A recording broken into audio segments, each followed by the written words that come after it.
Olá, viajantes! Hoje eu tô aqui para falar com vocês sobre tipos de passeios, né? Quer dizer, quando a gente chega no local, qual tipo de passeio que a gente consegue fazer, o que a gente tem aí, né, de disponível, né, para aproveitar o lugar.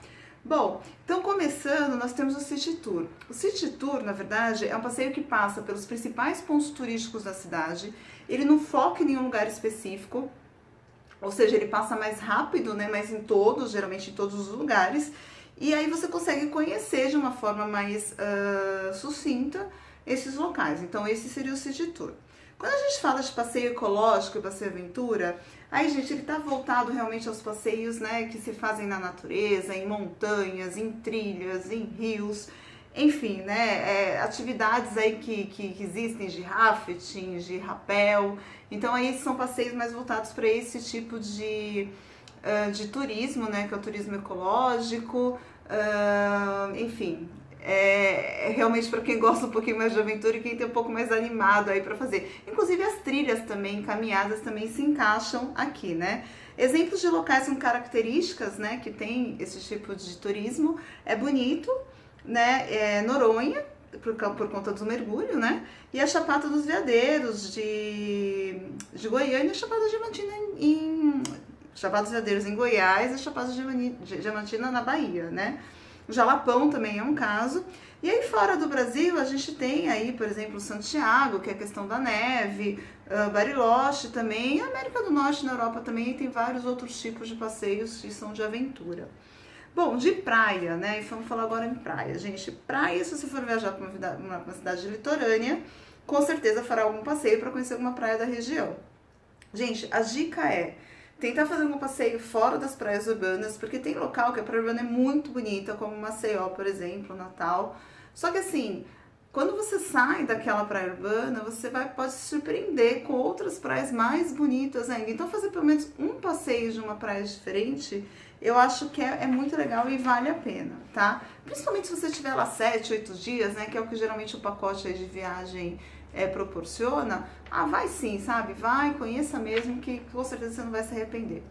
Bom, e aí tem o histórico e cultural, que é conhecer local com muita história, né? A pessoa que quer ir para o local para ver um museu, ou ver um monumento de um acontecimento épico, como por exemplo o marco do descobrimento do Brasil em Porto Seguro, né? Ou a Praça do Marco Zero em Recife, a Casa Rosada em Buenos Aires e assim por diante. Então já é voltado aí um pouco mais para a história, né? Enfim, para o conhecimento mesmo.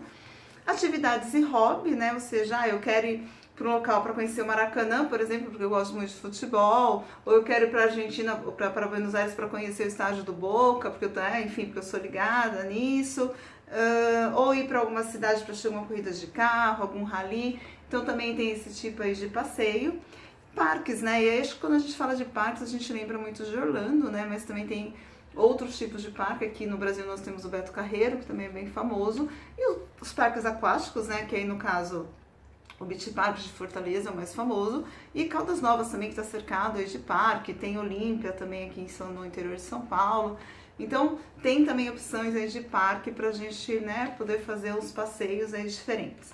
E como fazer esses passeios, né? Eu acho que isso é uma dúvida que fica. Bom, você pode incluir no seu pacote de viagem, seja ela um pacote fechado, como eu já falei aqui em outros vídeos, ou não. Alguns pacotes fechados eles já têm algum passeio, pelo menos um ou dois, dependendo do local onde você vai se hospedar, né? Mas se não tiver, você pode incluir esses passeios junto com esse pacote fechado que você está fazendo, tá bom? E aí o mais legal é que você consegue parcelar em 10 vezes, que geralmente os pacotes se parcelam em 10, então vai junto no parcelamento, né? E você tem a garantia do local reservado, tudo certinho, vai estar tudo ok quando você chegar lá, não vai passar nenhum perrengue indo atrás aí de prestador de serviço para poder fazer esse passeio, né? Eu tive uma experiência em Maceió, que eu fui no Réveillon, e na verdade eu acabei não agendando algum passeio que na hora eu resolvi fazer. E para achar um prestador de serviço para fazer foi muito complicado, óbvio, porque era Réveillon, tinha muita gente fazendo passeio, né? Não tô dizendo que lá não tem oferta, tem sim, mas tava tudo lotado. Então eu me arrependi de não ter feito antes, né, as reservas e ter tentado fechar lá na hora, tá? Então é uma dica que eu deixo aqui. Aí contratar o serviço local, que é você não contratar junto com a viagem, sim, chegar no local, que foi essa que eu falei que comigo não funcionou bem no Réveillon em Maceió, mas você pode também ter essa opção de contratar o serviço local lá e fazer o passeio por lá, né? Bom, o que vale a pena na minha opinião, né? O City Tour vale a pena quando falamos, por exemplo, eu não quero fazer o City Tour, né? Não vou pagar o City Tour. Tem algumas cidades que ela disponibiliza o Booster, né? Que aí tem com rope-on e rope-off, que é o embarque e desembarque limitado. Gente, quando a cidade tem essa possibilidade, sinceramente, realmente não faz sentido você pegar o City Tour, porque é um ônibus que ele vai rodar toda a cidade. Então, a cada 1 hora, ele vai passar lá em vários pontos, em várias paradas, né? E você pode entrar e sair dele a qualquer momento, você não precisa ficar nele. Então, você consegue conhecer toda a cidade e você consegue ficar o tempo que você gostaria naquela atração. Então, é uma oportunidade muito legal, que infelizmente no Brasil só existe em Gramado esse tipo de ônibus. No exterior tem bastante, Nova York, Buenos Aires tem esse tipo de serviço, mas aqui só existe em Gramado, tá? E então é minha dica aí para fazer o City Tour.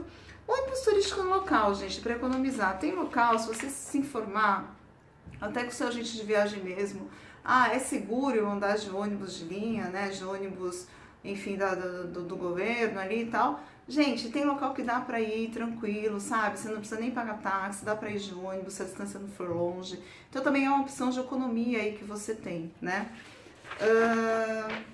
E aí, gente, por conta própria, né? Criar uma caminhada, de repente, para quem gosta de correr, né? Corrida ou bike, né? Alugar uma bike e fazer uma corrida de repente. Tem um shopping ali que fica 5 km, eu vou correndo e volto correndo. Para quem é um pouco mais atlético aí também. A própria caminhada, né? Se for na praia, então, para você chegar ao local, ela é muito gostosa, né? Então faz todo sentido. Também só ficar ligado aí em relação à segurança, se a gente viagem pode te ajudar nisso. Gente, táxi, Uber, né? Hoje em dia tá aí tomado, né? O Brasil inteiro praticamente, então também é uma opção Uber, né? E outros aplicativos aí de você poder utilizar e se deslocar. E aí locação de veículo também, né? Você ter a liberdade, né? De decidir, não ficar esperando alguém chegar, não ficar esperando um ônibus, não ter que chamar um Uber, por exemplo, você ter essa liberdade de locomoção. O único ponto que eu falo em relação a locação de veículo é se beber não dirige, né? Então tem que tomar esse cuidado aí para não causar nenhum problema, não ser pego numa blitz e realmente não beber, né? Se for dirigir, ok? Gente, importante né? Algumas pessoas têm muito preconceito em comprar passeio junto com a viagem, que falam que é viajar empacotado. Eu avalio da seguinte forma, tá? Se em 8 dias você vai passear 2, porque quer aproveitar o hotel, por exemplo, se você está num resort, não faz sentido você alugar um carro, por exemplo. Então sim, eu acho que vale a pena você comprar sim o pacote, você ir com a galera toda, porque se você for se deslocar de forma sozinha, você vai pagar muito mais caro, tá? Agora, poxa, não, eu vou ficar rodando os 8 dias que eu estiver no local, eu vou ficar rodando. Aí eu acho que você tem que achar realmente uma forma mais econômica. Mas nesse caso, que você quer aproveitar o hotel, quer aproveitar o local que você está hospedado, eu acho que vale a pena, assim, você comprar o pacote junto, alguns passeios junto com a viagem, na minha cabeça, pra mim faz todo sentido, né? Importante 2, né? Nem todo local é bacana você se aventurar por conta própria, né? Por exemplo, tem locais em Natal que só tem acesso de bug ou 4x4. Jericoacoara, por exemplo, se você se aventurar, sair de Fortaleza e ir para Jeri sozinho, você não passa se não for 4x4, porque você vai passar no meio das dunas. Então tem local que não adianta você querer fazer as coisas sozinha, que muitas vezes não vai rolar, não vai conseguir, você vai frustrar, sabe? Eu acho, então, é óbvio, gente, a gente viagem pode te informar tudo isso, né? Mas assim, tem que só tomar cuidado realmente, que não é tudo que a gente consegue fazer sozinho, né? Enfim, sempre haverá se você não for com guia turístico em alguns locais, também vai ter uma limitação, né, de conhecer o lugar, né? Então, tem que pensar um pouquinho nisso aí, economia, pô, já que eu tô lá, será que não vale a pena eu gastar um pouquinho mais e conhecer realmente tudo que aquele lugar tem para oferecer? Então, acho que vale a pena pensar um pouco nisso, ok? Bom, é isso, gente. Eu queria falar sobre isso aí com vocês, ok? Então, vou deixar aqui esse vídeo. Aí, na próxima semana eu falo um pouquinho mais aí sobre guias de viagens, tá bom? Então, um beijo, vem, conversa com essa gente e até a próxima semana ou próximo vídeo.